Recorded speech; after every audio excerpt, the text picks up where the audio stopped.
জয় মা। কৃপাং কুরু মহাদেবী সুতেষু প্রণতেষু চ চরণাশ্রয় দানেন কৃপাময়ী নমস্তুতে। স্বামী পূর্ণাত্মানন্দ মহারাজের লেখা চিরন্তনী সারদা নামক গ্রন্থ থেকে আমাদের পাঠ চলছে নিখিল মানবের চিরন্তন রক্ষা কবচ। আজ পঞ্চম দিন পাঠ হচ্ছে। গত দিনের পাঠে আমরা দেখলাম মায়ের জীবনের অন্তিম বাণীতে জগৎকে আপনার করে নেওয়ার যে আহ্বান আমরা শুনি, তাই প্রকৃত বিশ্বভিক্ষা। মা ছিলেন ওই বিশ্বভিক্ষার জীবন্ত প্রতিমা। ওই বিশ্বভিক্ষায় আজ জগৎকে পরিত্রাণের পথ দেখাচ্ছে, মানব সভ্যতাকে স্থায়িত্বের মন্ত্র দান করছে। আজকের পাঠ মায়ের এক চোখে বিশ্বভিক্ষা। যেখানে ব্রহ্মাণ্ডে সবাই তার সন্তান, অন্য চোখে করুণা আর বড়া ভয়।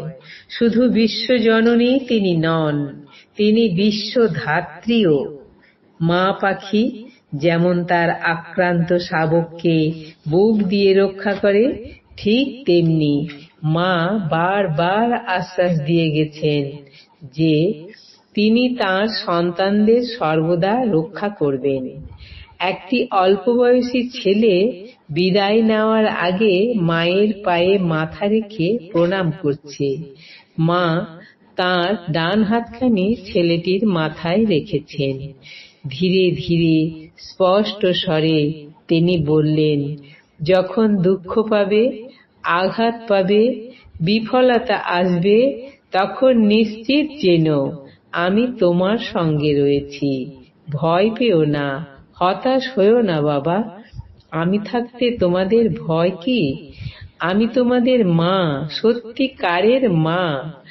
আমি মা থাকতে কে তোমাদের কি করবে?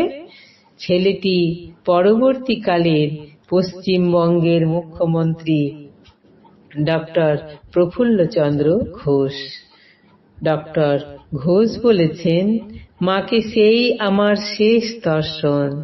তারপর কত দিন চলে গেল। আজ আমার জীবনের প্রান্ত সীমায় এসে বুঝতে পারছি, মায়ের সেই আশীর্বাদই আমাদের জীবনের রক্ষা কবচ। জীবনে বহুবার বহু সংকটে পড়েছি, বহু সমস্যার সম্মুখীন হয়েছি, কিন্তু যখনই সংকট এসেছে, সমস্যা এসেছে, আমাকে বলা মায়ের শেষ কথাগুলি আমি স্মরণ করেছি। মনে মনে ভেবেছি, আমি মায়ের চরণে মাথা রেখে প্রণাম করেছি, আর মা আমাকে আশীর্বাদ করছেন, আমাকে বড়া ভয় দিচ্ছেন। জীবনের সকল সংকট, সকল সমস্যা আমি অনায়াসে পার হয়ে এসেছি মায়ের কৃপায়, মায়ের আশীর্বাদের শক্তিতে। তাকে সেদিন মা আরো বলেছিলেন, যেন বিধাতারও সাধ্য নেই যে আমার সন্তানদের কোনো ক্ষতি করে। আমার ওপর ভার দিয়ে নিশ্চিন্ত হয়ে থাকো, আর সর্বদা জেনো যে তোমাদের পেছনে এমন একজন রয়েছেন যিনি তোমাদের সর্বদা রক্ষা করছেন এবং করবেন। যেন তোমাদের মা রয়েছেন।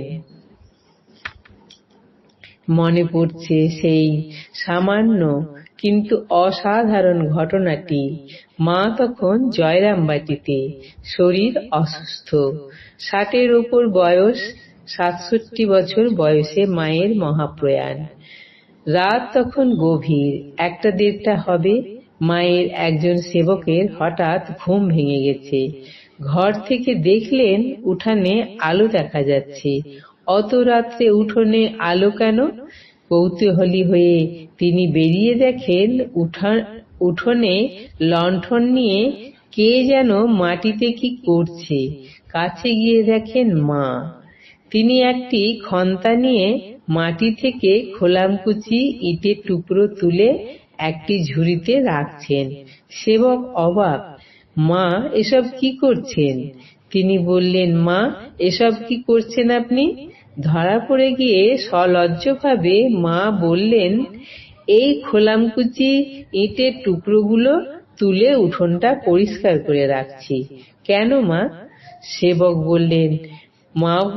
মা বললেন, বাবা, আস্তে কথা বলো, সকলের ঘুম ভেঙে যাবে। তারপর অনুচ্চ স্বরে বললেন, দেখো বাবা, কলকাতা থেকে সব ছেলেমেয়েরা এসেছে। ওরা শহরের লোক, খালি পায়ে হাঁটার অভ্যাস নেই। এখানে এ বাড়িতে ওরা সব খালি পায়ে হাঁটে। ওই তো আজ একজনের খোলামকুচিতে পা কেটে গেল, তাই আমি খোলামকুচি ইটের টুকরোগুলি তুলে উঠোনটা পরিষ্কার করে রাখছি, যাতে বাচ্চাদের পায়ে না লাগে। আজ এই পর্যন্তই। জননীং শারদাং দেবীং রামকৃষ্ণং জগদ্গুরুং পাদ পদ্মে তয়োশ্রিত্বা প্রণমামি মুহুর্মুহুঃ। জয় মা।